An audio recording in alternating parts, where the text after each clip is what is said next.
Anca Vassiliou travaille au Centre national de recherche scientifique depuis 1998. Elle a une double formation en philosophie et en histoire de l'art, après des études d'histoire de l'art byzantin et 10 ans de travail comme chercheur à l'Institut d'histoire et de théorie de l'art, Académie romaine à Bucarest. Elle a suivi une formation en philosophie ancienne en France dans les universités Paris et Nanterre et à la Sorbonne.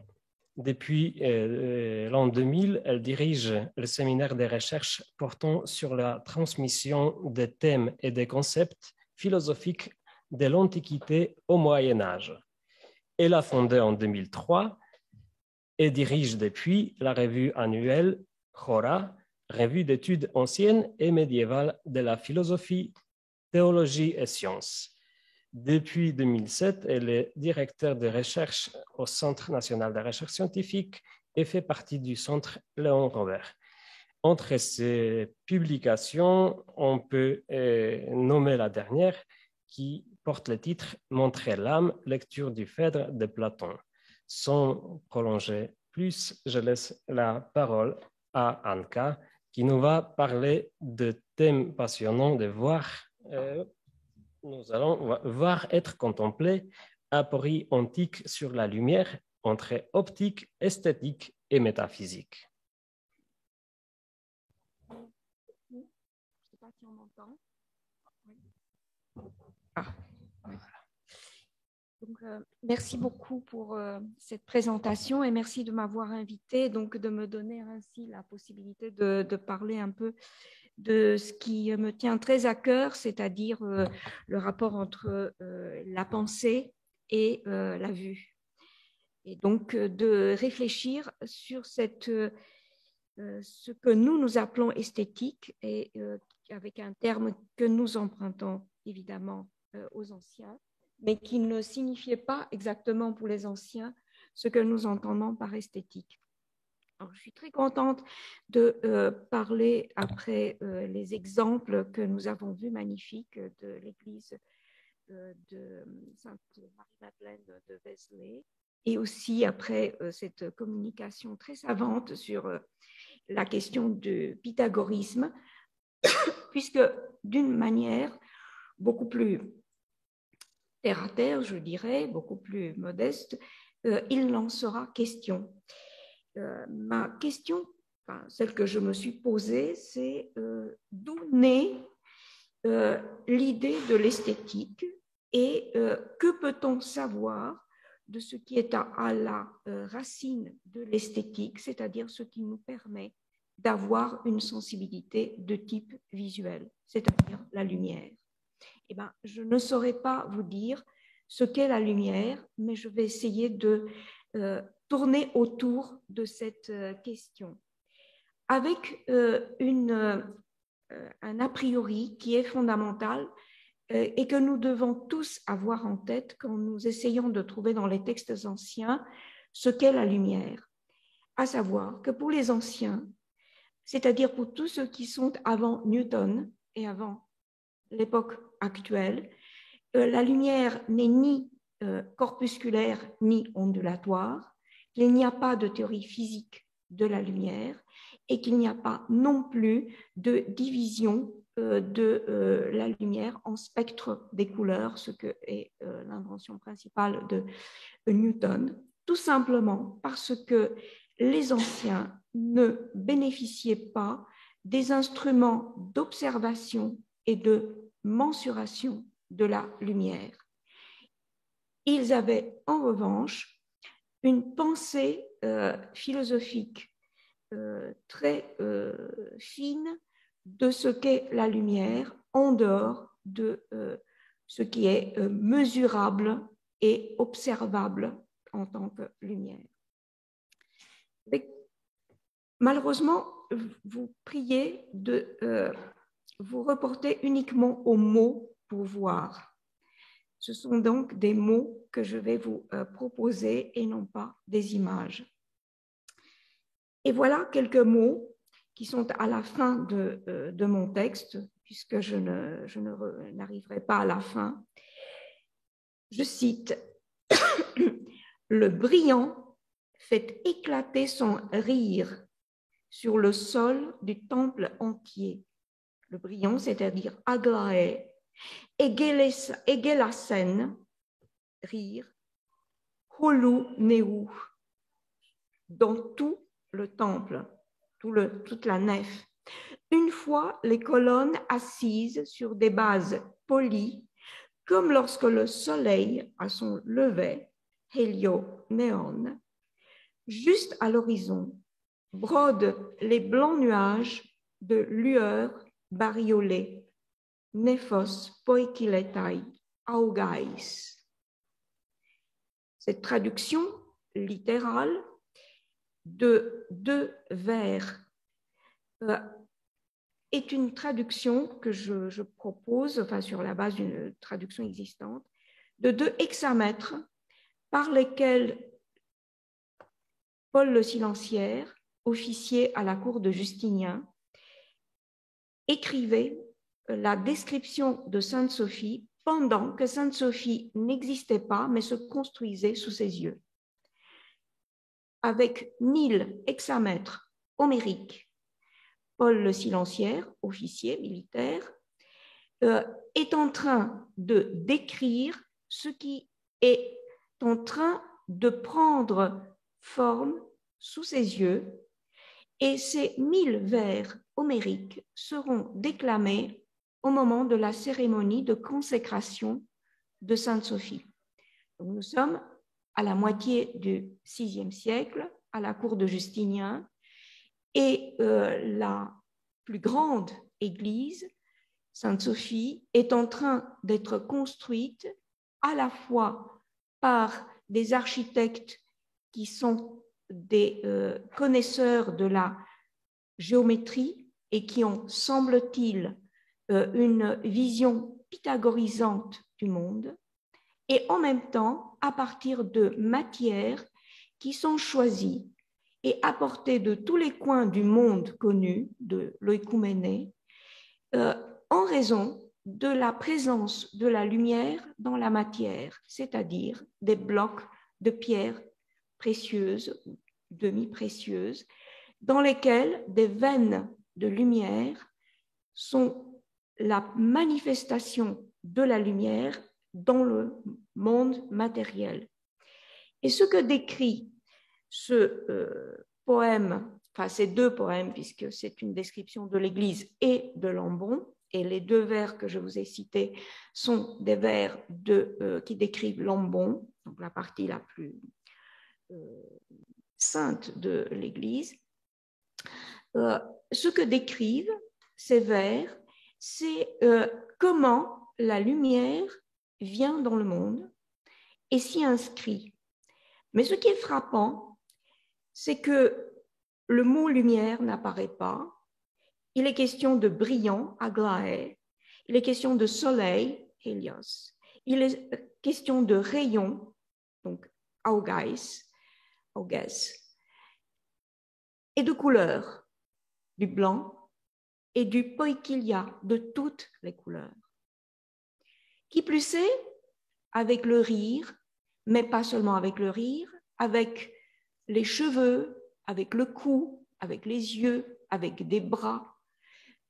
La description que Paul le Silenciaire fait de cette église est une description anthropologique.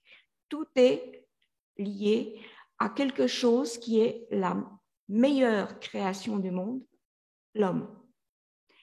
Et donc, cette manière de transposer une pensée abstraite qui lie l'un et le multiple, il en a été longuement question tout à l'heure, et de transposer la lumière et la matière en termes d'anthropologie, n'est pas seulement une manière de rendre hommage, grâce à la vision chrétienne, avec des vers homériques, et plus largement le fruit d'une très longue histoire qui commence avec Homère.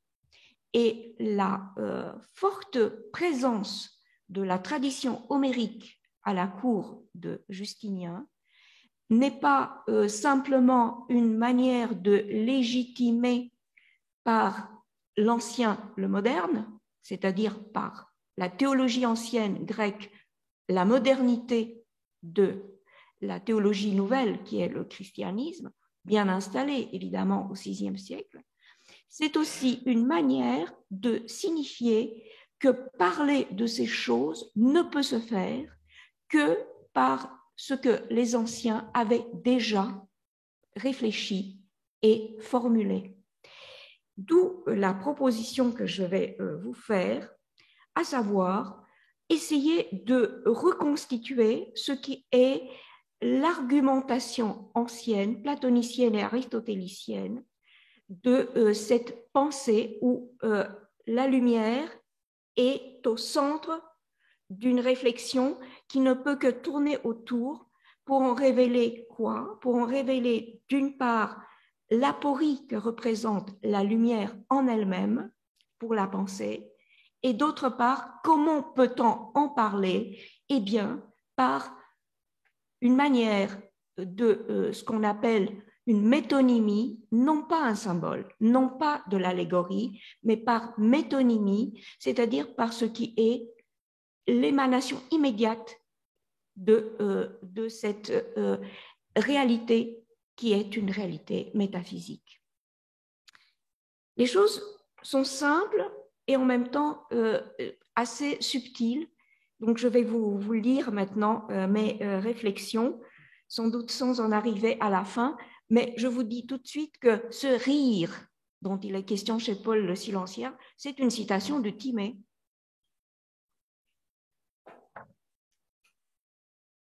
Donc, le rire qui secoue le monde dans la clarté du jour et qui va avec le eudaimonia, la félicité.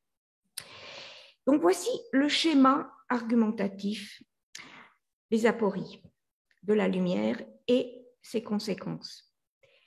Lorsqu'il est question de voir, les anciens affirment voir les choses qui sont. C'est même leur visibilité qui donne réalité, ontos, et vérité, dans le sens platonicien, aletheia, vérité des temps aux choses, c'est-à-dire ta onda. Mais ils reconnaissent aussi que le degré d'étantité des choses, le degré ontique des choses, peut varier sans que la visibilité en soit affectée. Dans la République, les ombres sur les parois de la caverne sont visibles, bien qu'elles ne soient pas des étentités, mais les projections au second degré de la réalité des choses qui sont. La silhouette qui se profile au loin dans le philèbe est visible, même si elle permet d'imaginer aussi bien un berger hissé sur un rocher que la statue d'un dieu sur un autel rustique, en mettant ainsi en relation la saisie visuelle et l'imagination. Les images sont des copies, mimema, ou des reflets, eidola, pour l'interlocuteur de l'étranger dans le sophiste. Mais leur visibilité permet néanmoins d'affirmer qu'elles ont une réalité des temps avant d'engager un processus de distinction des genres dans la totalité de l'étang, même autre, en mouvement, en repos. C'est la vue qui est affectée par le degré de réalité qui lui est donné à voir, tandis que la visibilité atteste toujours la condition ontique de ce qui se voit. En deux mots, d'ailleurs réversibles, on voit ce qui est, dans la mesure où ce qui est à la fois donne et se donne à voir. Bien que ce qui réellement est, ontos on, s'identifie selon Platon aux formes qui sont invisibles, ce sont néanmoins celles-ci qui assurent la condition selon laquelle les choses comportent une réalité qui les rend perceptibles, même si la vue n'a pas un accès direct à la connaissance des intelligibles. Je m'interromps pour dire qu'il y a là une asymétrie entre l'intelligible et le sensible et non pas une opposition de contraire. Ainsi voit-on aussi les dieux selon ce qu'ils veulent être par moment, comme Ulysse voit Athéna en déesse ou en jeune berger ou en oiseau hirondelle, quand celle-ci décide de se montrer.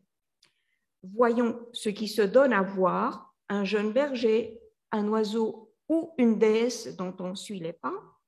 Le regardant sait que la chose vue est, avant de savoir ce qu'elle est à proprement parler.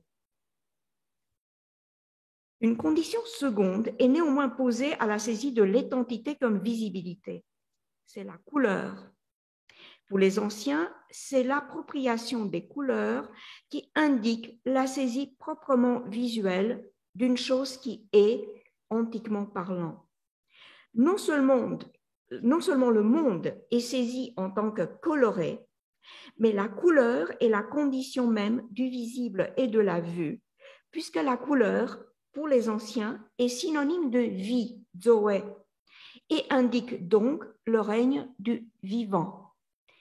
Vous remarquerez que dans Hadès, il n'y a pas de couleur, et quand on ne parle pas de couleur, c'est qu'on parle de ce qui n'est pas de l'ordre du vivant, mais d'un autre registre. Et la couleur est l'indice que à la fois on voit et qu'on est vu, c'est-à-dire que cette relation de réciprocité entre le voyant et le vu n'est pas interrompue par la barrière de la mort. Or, cette condition seconde est étroitement liée à la lumière. Je l'appelle condition seconde, mais il serait plus précis de la considérer comme simultanée à la condition ontique de la visibilité des choses. La lumière, tophos, dont Aristote indique l'origine commune avec le verbe de l'apparition, phaino, selon une étymologie dont nous savons qu'elle est fantaisiste, conditionne la visibilité par l'intermédiaire de la couleur des choses. La couleur est celle qui révèle la manifestation des choses existantes en les illuminant grâce au partage de sa puissance avec la lumière d'une part, avec le vivant de l'autre, en somme, avec le donateur et avec le réceptacle en acte. C'est que le vivant a la lumière en lui parce qu'il est vivant et que la vie est lumière. Maintenant, avec cette conjonction entre la condition ontique des choses et la lumière qui est parente, au sens fort de terme de parenté, de l'apparition, nous nous heurtons à un écueil logique. La lumière, en tant que phénoménale, partage-t-elle la condition ontique des visibles, voire la condition universelle du vivant? Non, pas pour les anciens. Elle assure l'accès à la visibilité des choses en y révélant les couleurs, mais elle-même n'a pas d'étantité propre et a fortiori pas de couleur, puisque la couleur n'est qu'une qualité du réceptacle de la lumière et non de la lumière elle-même. D'où mon évocation de Newton qui est au-delà des anciens. N'ayant pas d'être, la lumière n'a pas non plus de qualité propre. Voit-on alors la lumière? A priori, non, puisque la lumière en tant que telle n'est pas. Les textes les plus anciens présentent son apparition de deux manières qui impliquent toutefois une certaine saisie visuelle, comme si la lumière prenait accidentellement la réalité d'un étang en révélant une qualité et en devenant à ce titre elle-même visible en quelque sorte. Ainsi se laisse-t-elle saisir comme foudre, comme étincelle ou comme rayonnement. Donc foudre, étincelle, rayonnement sont les trois états. Donc rayonnement sur une surface lisse, à même de devenir luisante ou rayonnante comme la surface de l'eau, le marbre, le métal, la pupille ou la peau d'un visage qui rugit ou s'éclaire. Ce sont des exemples que je prends aux textes anciens. Ainsi, se laisse-t-elle donc voir par réflexion, comme dans le cas célèbre de l'éclipse regardée sur l'eau, ou à travers un événement qui éclate en produisant une visibilité soudaine et particulière. Par définition, la lumière est un feu sans combustion. Feu et lumière sont d'ailleurs quasi synonymes pour les anciens et désignent de concert le soleil, les étoiles, le ciel et l'éther, c'est-à-dire l'air lumineux. Mais en elle-même, auto cat auto, la lumière demeure paradoxalement obscure et en absence de médiation, elle engendre l'obscurité, l'aveuglement, l'abyssal, le néant. Une fulgurance déchire le ciel et installe une luminosité blafarde d'une blancheur qui balaye à la fois les couleurs et le rapport naturel d'intensité entre le jour et la nuit. L'étincelle d'un feu éclot d'un coup et fait vibrer l'incandescence de la braise avant l'embrasement. Mais ce n'est pas la lumière elle-même qui brûle, c'est une matière qui la rend manifeste en poursuivant son processus de décomposition. Ou bien le rayonnement d'une surface luisante, un glaive, le casque d'un guerrier ou une statue en or, bronze ou marbre poli attire le regard par un excès de luminosité qui n'est pas perçu d'emblée comme provenant de la chose elle-même. C'est-à-dire que quand il y a un éclat ou un reflet soudain, on détache ce reflet de la chose qui reflète et on ne voit plus que le reflet. J'emprunte ces exemples à Homère, mais pas seulement, au texte en tout cas très ancien, dont Platon lui-même s'en est servi. Pour les auteurs anciens, signaler ces manifestations comme des épiphanies de la lumière en soi leur permet de déchirer l'immanence et de concevoir à travers ces ruptures le mécanisme des signes et des traces sur lesquels sont fondés les présages et les théophanies. En un mot, se donnant à voir en tant que seule lumière, la lumière révèle ce qui n'est pas, c'est-à-dire l'au-delà de l'étang, le très haut, le très grand, le terrible, le fantastique, en un trait, le stupéfiant, sublime, hypselos des anciens.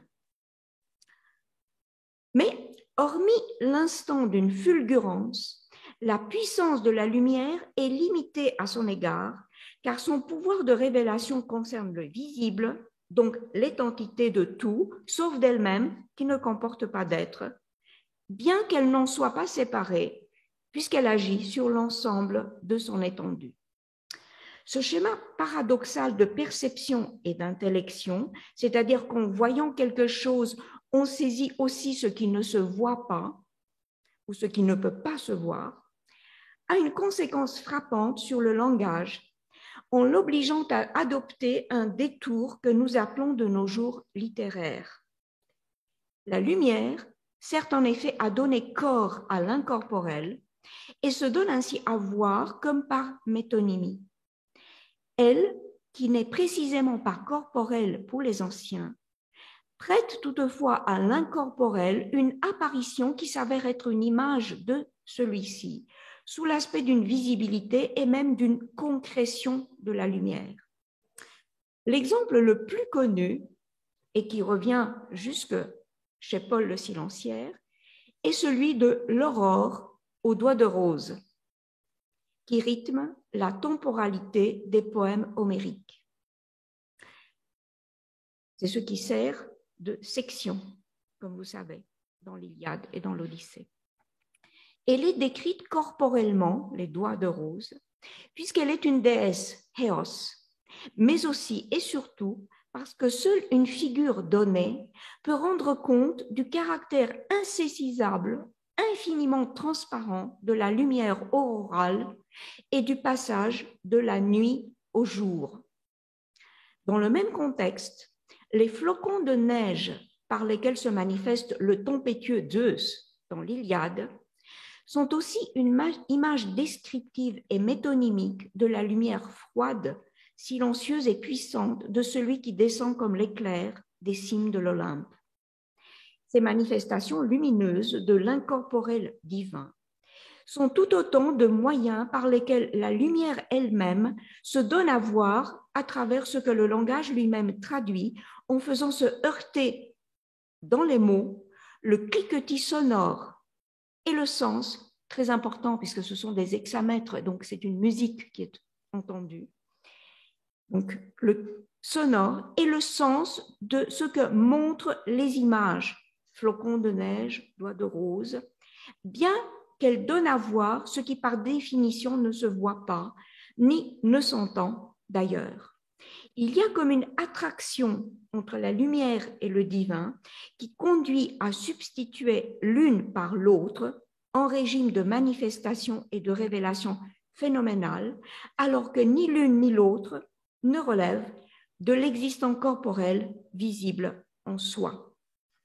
Cette attraction et cette connivence du lumineux et du divin, ainsi que les modalités descriptives et métonymiques d'en rendre compte, se retrouvent encore chez Platon dans l'imagerie du char d'Apollon et du véhicule de l'âme qui le suit.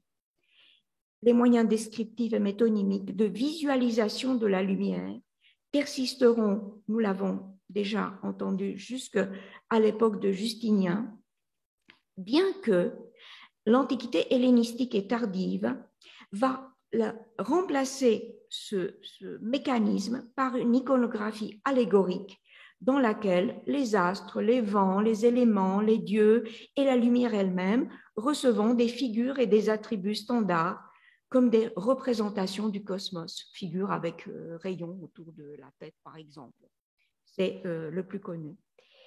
Mais il ne s'agit pas de visibilité révélée de la lumière, mais de figuration conventionnelle, et ce n'est pas ce qui m'intéresse dans cette approche.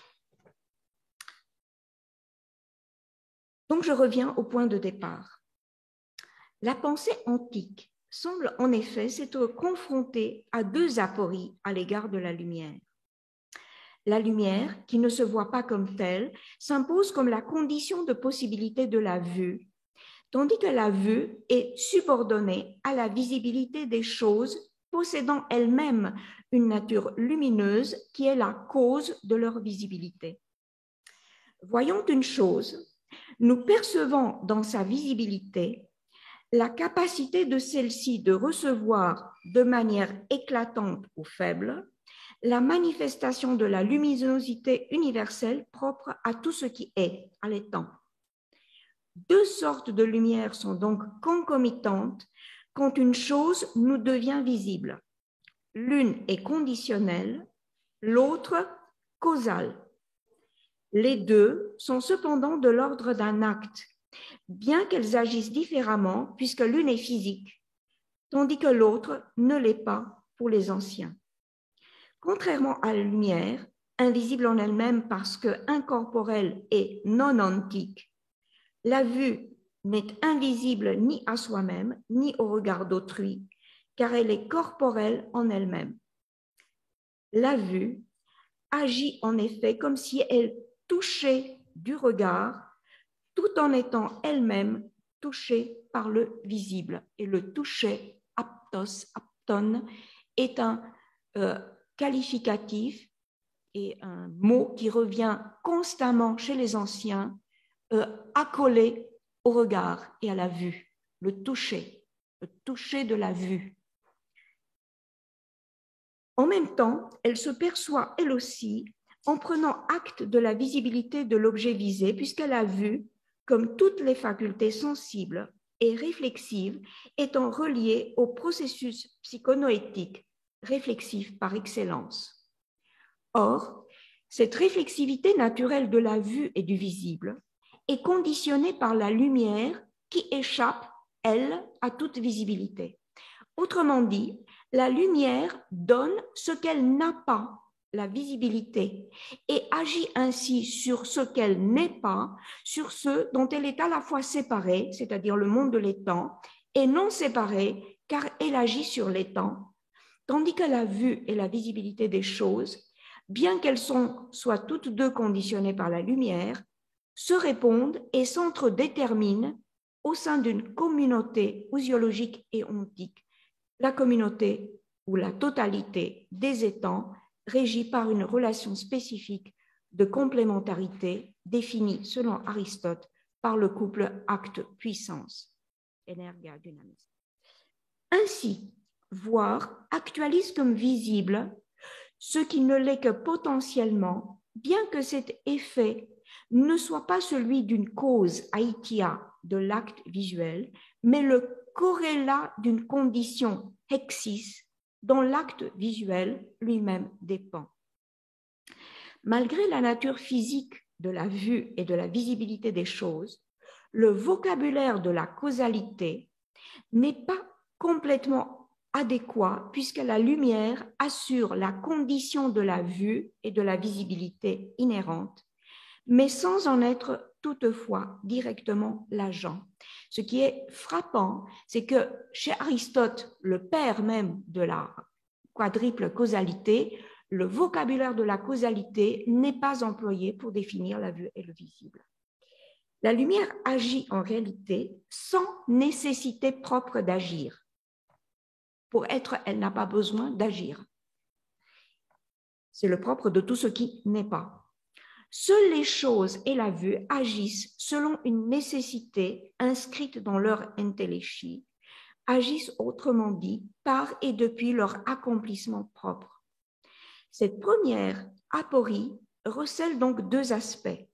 D'un côté, on stipule un statut actif, mais ontologiquement séparé de la lumière, puisque celle-ci en elle-même n'est pas. De l'autre, on constate la relation d'immanence réflexive et d'affection mutuelle de la vue et du visible, relation de nature causale et productive, puisqu'elle engendre image et connaissance et d'éthique. Le caractère agissant de la faculté sensible et intellective est conditionné par la séparation dans laquelle la lumière se tient, et en retour de celle-ci, aucune image et connaissance n'est possible autrement que par ceux dont la lumière est condition de possibilité. Or, la définir ainsi, de manière indirecte et unilatérale, c'est pourquoi je parlais d'asymétrie, indique que pour les anciens, la lumière tient du principe ou de la cause première, c'est-à-dire d'une catégorie aporétique de la pensée. Comme la cause première, la lumière est radicalement séparée, mais a le pouvoir d'agir sur ceux dont elle est séparée. À cette première aporie s'ajoute une seconde, intimement liée à la première. Il n'y a pas de facto de définition propre de la lumière pour les anciens. Il n'y a d'ailleurs ni nécessité ni possibilité d'en chercher une, car la lumière n'est considérée en elle-même ni comme ousia, ni comme énergia. Elle n'a donc pas de nature propre, ne comporte ni matière ni forme, n'est ni corps ni émanation ou effluve d'un corps, ce qui est très important, ce n'est pas un effluve d'un corps, et en outre, ne connaît pas de contraire, puisque l'obscurité est privation, stérésis de la lumière, dit Aristote, mais non quelque chose de différent ou de contraire à la lumière, comme le chaud s'oppose au froid, ou comme le rugueux se distingue du lisse, donc ce qui est lisse, lissé, dans le traitement d'une surface. Les choses visibles ne sont pas contraires à la lumière en raison de leur opacité relative, mais sont les lieux où se manifeste la différence de l'étang par rapport à la lumière qui n'est pas. Donc, les choses visibles sont les différentiels par rapport à ce qui n'est pas, c'est-à-dire la lumière.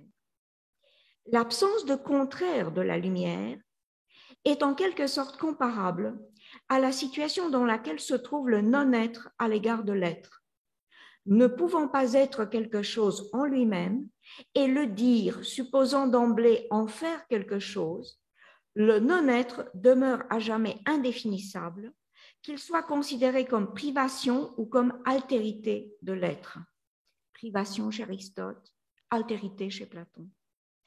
L'obscurité étant privation de lumière, l'absence de privation rend la lumière manifeste et, faute de mieux, la qualifie de présence par ousia et non pas ousia. Cependant, en ce qui concerne la lumière elle-même, non sa présence ou sa manifestation dans un milieu, la seule manière de s'y référer est de considérer la lumière comme l'agent de deux actes simultanés, en l'appelant agent à titre de cause, bien que ce vocabulaire soit contestable, je le disais, en raison de l'absence patente d'ousia propre à la lumière. Celle-ci serait en effet agent de l'acte lumineux, plus précisément agent d'une actualisation de la capacité lumineuse d'un milieu réceptacle auquel la lumière ne s'identifie pas parce qu'elle ne peut pas être agent de sa propre actualisation ni a fortiori causa sui. Conséquemment, elle serait agent de l'acte visuel qui atteste de la visibilité immanente des choses dans la luminosité d'un milieu approprié à l'exercice de la vision, l'air ou l'eau.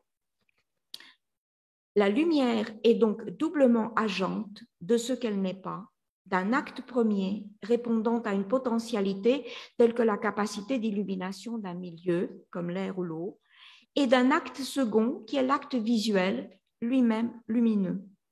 Mais de ce qu'est la lumière elle-même, les philosophes antiques n'ont à leur disposition que deux modalités logiquement et philosophiquement donc faibles de définition qui correspondent grosso modo aux modalités descriptives et métonymiques évoquées au départ.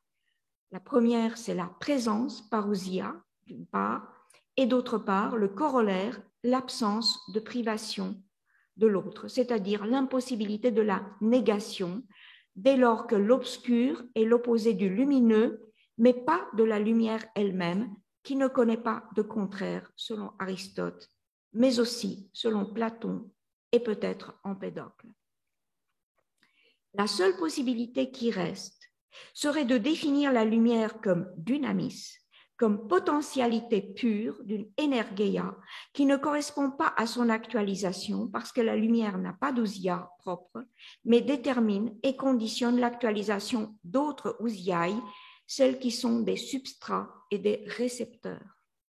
Elle serait donc une dynamis, une possibilité, et à ce titre, elle n'est que possibilité pure ou puissance totalement dépendante de ce que la lumière n'est précisément pas. Ce statut particulier apparente la lumière à l'intellect qui est qualifié, lui, d'acte pur, à l'instar du premier moteur, acte qui agit mais ne devient pas, puisqu'il ne participe essentiellement que de lui-même, c'est-à-dire des pensées, des noeta. Et comme vous le savez, Aristote, à deux reprises, compare l'intellect et la lumière. Non pas la lumière à l'intellect, mais l'intellect à la lumière. Dans le livre 2 et 5 du livre, donc chapitre 7 du livre 2, 5 du livre 3 du dernier main, et dans le livre Lambda, chapitre dernier de la métaphysique, en l'occurrence, les hauts lieux aristotéliciens où la vision et la pensée sont définis conjointement et où la lumière est évoquée d'une manière qui n'est pas métaphorique, mais paradigmatique.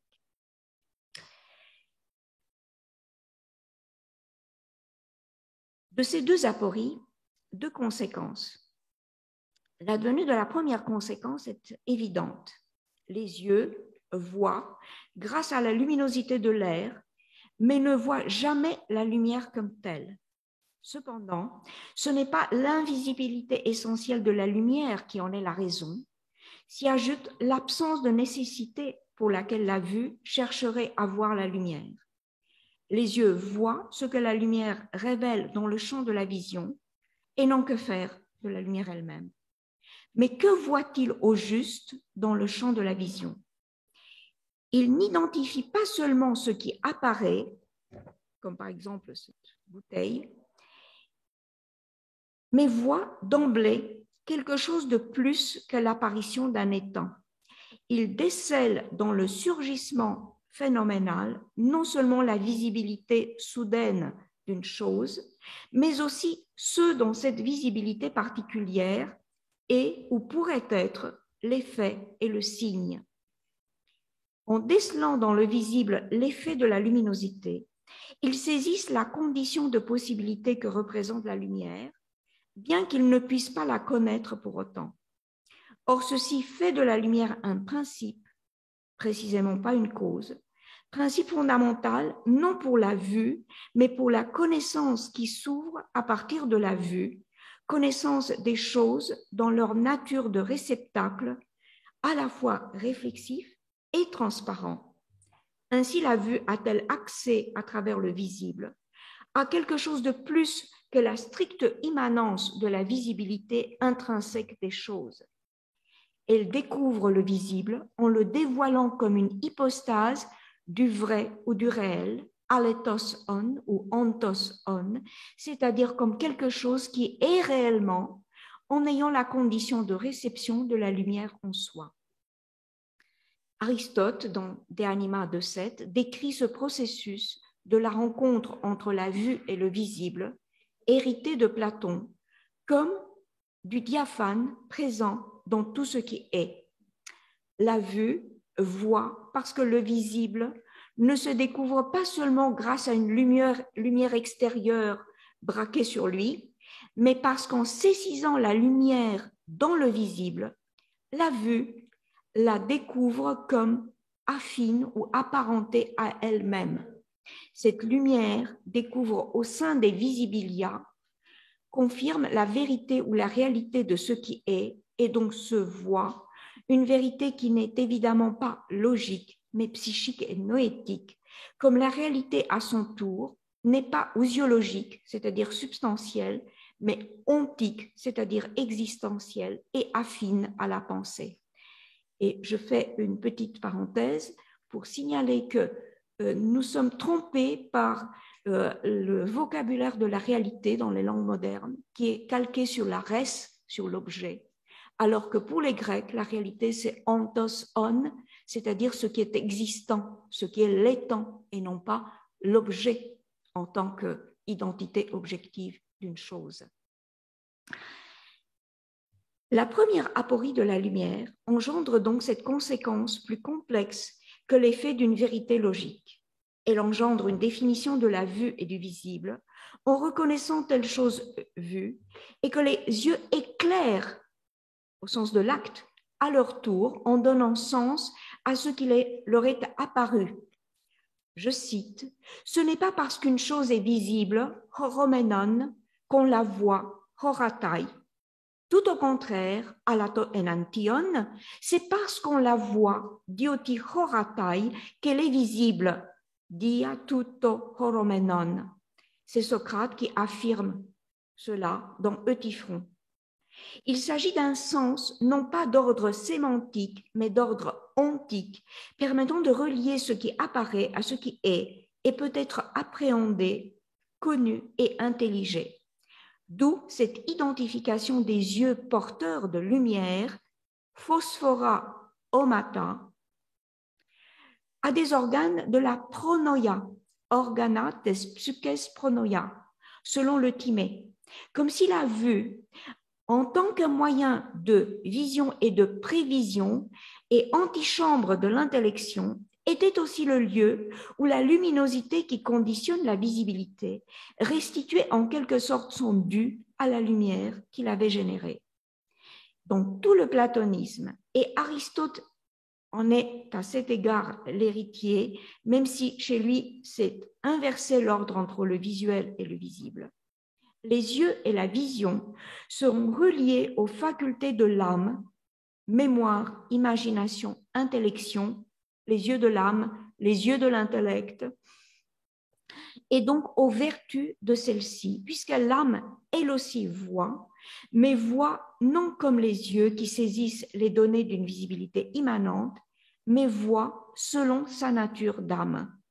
Elle voit en effet une image édétique ou une représentation de ce qui est, une image ou une représentation dont la nature est semblable et même apparentée à la nature de l'âme et de l'intellection. L'âme intellige, autrement dit, ce qui s'actualise avec et dans la visibilité immanente, mais qui, bien que visible et se trouvant sous les yeux, ne se voit pas comme tel. Dans sa perception, l'âme donne sens à ce que les yeux voient, mais voient, eux, sans possibilité de percevoir la finalité de leur acte. En deux mots, l'âme voit comme si elle accédait aux formes au-delà de la visibilité immanente des choses. Ce processus lui est inhérent parce qu'elle cherche l'unité et qu'elle s'unit dans son acte de perception à sa propre nature en reconnaissant dans les choses ce qui dans celle-ci lui est apparenté. En l'occurrence, elle engendre la connaissance intellective du sensible. Plus le regard est aguerri, proche et précis, oxytatone, et si vous lisez ce qui suit avec la sortie du prisonnier de la caverne dans son chemin anagogique de monter vers l'intelligible, vous allez retrouver un vocabulaire précis des étapes du regard qui est de plus en plus un regard précis, oxytatone, puisqu'il se rapproche de ce qu'il doit voir et change de nature en passant de horao, voir au blepein, regarder, et ensuite à theorein, contempler. Bon, c'est une autre histoire. Plus la visibilité est pour lui riche de ce que les yeux seuls ne saisissent pas. Par conséquent, c'est l'âme seule qui voit réellement, puisque c'est elle qui voit ce qui pour Platon est réellement, à savoir les formes dans la simultanéité de leur réalité immanente, celle du phénomène visuel, ainsi que leur caractère intelligible dans ce qui surgit phénoménalement. Cependant, l'âme, elle non plus, ne voit pas la lumière, bien qu'elle soit considérée comme lumineuse dans son essence. Elle voit dans la lumière ce qui s'y tient et qui révèle en fin de compte la raison immanente de la lumière, c'est-à-dire l'intelligibilité ou la forme intelligible de la chose vue, puisqu'à même d'apparaître dans le champ de la vision et de prendre sens comme si elle s'illuminait à partir de là. La seconde conséquence de ces deux apories antiques de la lumière s'impose elle aussi, mais sans se révéler immédiatement, du moins formellement. La nécessité de trouver malgré tout une définition de la lumière, ou du moins de lui attribuer ce qui serait une définition de substitut, c'est la seconde conséquence. Pour ce faire, Aristote recourt au diaphane en reprenant la notion de diaphane à une thèse du Timée. Mais pourquoi une telle nécessité, c'est-à-dire définir l'indéfinissable? Face à un phénomène qui échappe aux possibilités antiques d'observation, la lumière révèle-t-elle de la science physique ou est reléguée d'emblée au rang de problème métaphysique? Aristote hésite. C'est précisément parce qu'elle est sans ousia, sans fondement substantiel ou existentiel et a fortiori sans matière, sans corps et sans forme, que la lumière se trouve attribuée un rôle éminemment métaphysique. Intimement liée à la faculté visuelle et nécessairement à la physiologie de l'œil, la lumière conditionne la vision, mais comme telle, elle s'apparente à la puissance de l'âme et à l'acte même de la pensée. Le stagirite est l'héritier direct de Platon, même s'il critique sa théorie optique. La condition immatérielle, impassible et donatrice des formes qui définit la lumière se plie sur la condition assignée à la pensée. Comme je le disais plus haut, la comparaison est 3 fois présente chez Aristote, mais elle est empruntée à Platon et notamment au Timée. Du coup, l'accès à l'intelligibilité de la chose vue est considéré comme un retour depuis la condition immanente de la visibilité vers la possibilité qu'une telle condition soit donnée. Or, la relation entre ce qui est vu et ce qui donne la possibilité de saisir la chose dans sa raison même de visibilité renvoie à la lumière, car celle-ci est la seule qui conditionne la vision. Pour répondre donc à la requête « Qu'est-ce que est la lumière essentiellement ?» Peri photos proton lecteon ti estin, Aristote tranche et avance la proposition de substituer complètement à la lumière le diaphane. La réponse est donc esti deti diaphanes. Il y a le diaphane. Le diaphane joue donc un double rôle. Il est censé occulter l'absence de définition de lumière et répondre en même temps à la nécessité de faire de la visibilité un lieu déterminant, non seulement pour la vue, mais aussi pour la lumière elle-même et pour l'intellection des visibles, un lieu révélateur des conditions de l'acte visuel. Comme les yeux pour Platon, le diaphane est apparenté au feu. Chez Platon et donc chez Aristote également. Et le feu chez Platon, je n'aurai pas le temps de le développer, le feu est extérieur, c'est le soleil, et le feu qui est dans l'œil est le frère, c'est littéralement dit ainsi, du soleil. Donc chaque œil a en lui un frère, un petit frère si on veut, du grand frère qui est le feu de l'univers, c'est-à-dire le soleil. Et quand ils se rencontrent, il y a ce rire qui est l'éclat de la lumière. Ça, c'est chez Platon.